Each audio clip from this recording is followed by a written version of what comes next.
واچو دوی بخپل دریز نه یو ګام به شاته کېږي.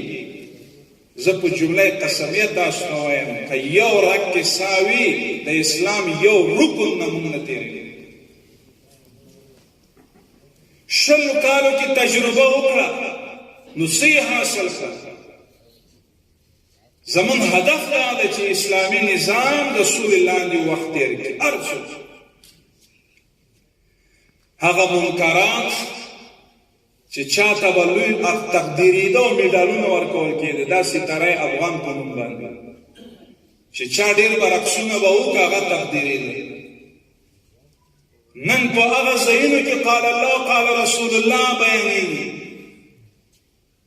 هغه ځایونو کې د قرآن او د سنت او د احادیثو مطابق هغه پروګرامونه ترسره کېږي. دا د اسلام لپاره لاسته راوړنه ده که نه ده؟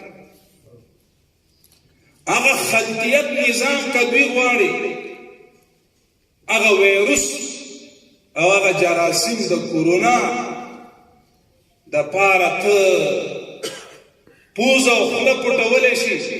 هغه جراثیم او ویروس چې بې حجابي او بې پردګي او منکرات او فحاشي ده ما ته الله دا وایي چې حجاب به کوئ او فرض ده مونږ به دا ولې نه مراعات کړو. نو لہذا زمون